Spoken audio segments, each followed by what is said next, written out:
It's time for Where You Live with Gene and Tony, the show that's all about owning, buying, selling, renting, and association management.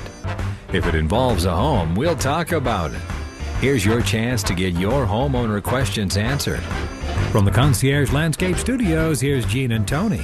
Needed the shelter of someone's arms, and there you were. Good morning and welcome once again to Where You Live with Gene and Tony. I'm Gene Sullivan. And I'm Tony Crockett. Good morning, Tony. Hi. And we're so glad you're with us today. We are, of course, broadcasting from the Concierge Landscape Studios and brought to you this hour by Extreme Exteriors. And we have a number of interesting stories that we're going to be covering today on the show. First, we're going to be dealing with a homeowner who had to get their way. Imagine that. And we're going to be talking about the association used a provision called the nuisance provision in their documents, but it ended up backfiring on them. We'll talk about that and what happened with this association. Secondly, we have a voicemail, a question from one of our listeners that we will be dealing with. They want to know, is it possible for a homeowner for them to use the board meeting minutes to spread their message to all other homeowners? It's kind of an interesting story, and we'll cover that one for you. And then also, holy cat woman Batman. Yes, we have a cat owner who battles their HOA over an eviction threat. That and so much more right here on Where You Live. It's time right now, of course, for Property Management in the News. Property Management in the News is brought to you today by Pest Control Services. When you need to get rid of unwanted pests in your home or rental property, you want to call someone who's responsive, professional, and a proud member of Angie's List. Give owner Greg Keener a call. That number, 952-894-9748, Pest Control Services. Well, this first story is the homeowner who had to get their way. And this is from the state of Florida. Imagine that. As so many of these stories are. From September 30th from the Sun Sentinel. And here's how it goes.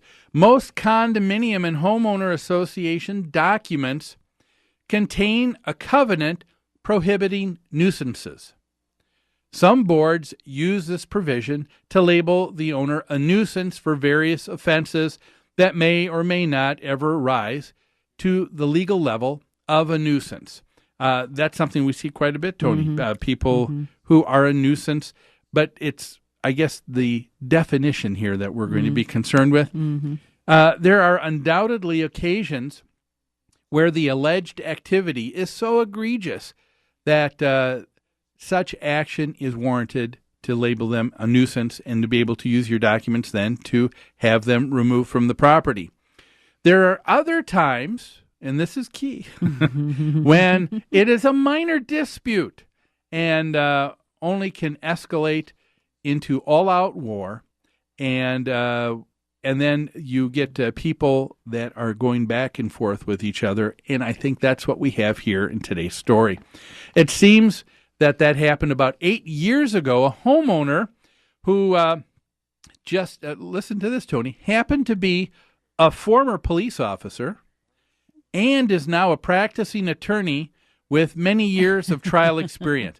I don't know about you, but that is an equation for disaster right there. I was going to say, that homeowners association chose to pick a fight with this person. Oh, yes. I don't know if that was prudent. Yes. And here's what this homeowner was tired of. They were tired of hauling all the junk mail to her condominium unit. So she found it in the mailbox. She was tired of hauling it all back to her unit just to throw it away. Yes, exactly. Yeah. That was too much for her. So she asked her association, and I guess up till now, she doesn't like that. She is asking for something. That part, I should, I guess, clarify, is okay. Yep, that's right. That's appropriate. And she said, could we put a wastebasket by the mailbox? That way she could just toss it there and not even have to carry it in. The association said, we don't think that's necessary. And when they refused, she began purposely dropping mail in the hallway, littering it from the mailbox all the way to her condo unit. So what should have been a simple matter certainly escalated. Now, in circumstances like this, emotions, of course, run high on both sides, and that's something we've seen. But rather than resolving what could have been a minor dispute, the association declared a legal war. The association's attorney, Becker and Polakoff, filed for arbitration to declare this person a nuisance and to have her evicted from her home. Now, the homeowner, of course, challenged that arbitration order in circuit court and obtained a jury verdict in her favor. Now, a Miami judge reversed the verdict, claiming that the homeowner defaced condo postings. Not to be deterred. So I guess we should say that it looks like she went one step further. Yeah, there's something else here. She wasn't just littering now. She also defaced a sign, probably. Yeah. the no littering sign, most likely. Yeah. So not to be deterred, the homeowner appealed at 3rd District Court of Appeals. These are people that have too much time on their hands. I think so. And maybe too much money. I don't know. I don't know either. But then it says on April 7th, 2010, the appellate court reversed the lower court's ruling and sent it back to the circuit court to reinstate the jury verdict. Which was in the homeowner's favor, in case you've lost track. Yeah. So, yes, this is a tennis court where we're volleying back and forth. That's right. But now, finally, this last June of this year, 2011, a different circuit court judge awarded the homeowner attorney's fees and costs, get this, of $201,000. Whoa. Yeah. The association's insurance company sent her a check,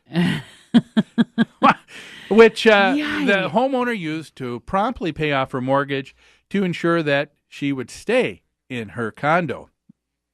And I guess this was a hard lesson for the homeowner association. And the person who wrote the story here said that this should be a lesson. Associations sometimes use vague or nuisance covenants to sue uncooperative owners, owners who are asking questions, committing minor violations.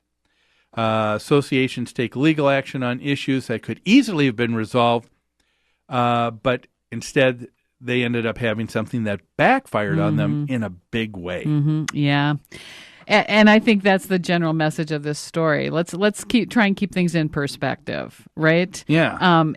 Should we really evict someone for littering junk mail in the lobby? I don't think so. I think there may be some smaller steps you can take. What I find interesting is in this article, it states that after she asked for a wastebasket in the lobby, the association refused. That's what it says in the article. That was the word used. I think that's kind of an inflammatory term. Could it be that the association just answered no? We don't think it's important? After deliberating it, maybe they didn't even comment on the importance. They just said, no, we don't want to do it. Then it says, rather than resolving the minor dispute, the association declared legal war. How about this? Rather than just accepting no for an answer, as a responsible, mature adult would, this homeowner decided to start littering and vandalizing the property. You know, the thing that I find interesting here is it says that the association took it to their legal counsel. And again, I guess I've got to phrase it here. We don't know the facts, but I have a concern if, and I'm saying if now, if we are talking about a law firm that heard about this and said to their client, the association, yep, let's go ahead and just move forward with this, because I think there is a responsibility, a fiduciary responsibility that an attorney has, the CPA has, the management firm has, in being able to tell their clients, hey, this is a wise move forward, or no, this is not wise. Right. Now, it could be the case that the attorneys did say that. Yeah. And if they did, and the association moved forward anyway, Yeah. then I think that takes the attorneys off the hook. But if it wasn't the case, I would be upset with the attorneys for wanting to just see an opportunity for some billable hours. Yeah. You know? I have to say, in my experience working with homeowners associations, I find it, I don't know that I've ever heard an attorney give what I considered poor advice just to get the case off. It's usually the other way around. The attorney is giving good legal advice, and the association doesn't want to accept it. And that's a great point. I would say the same thing too. Yeah. But that's one of the things we don't know. That's true. Just reading this story. We don't know. But then another point I want to make, and we've said this many times on this show, is just because you have the legal right to take an action doesn't mean you should take that action. Yes. Right? And I think there's a couple things here, both with what the homeowner should have done instead and what the association should have done instead. But we will talk about that after we go to this break. Folks, you're listening to Where You Live with Gene and Tony on AM 1280 The Patriot. More with the final story here on the homeowner who had to get their way after these messages.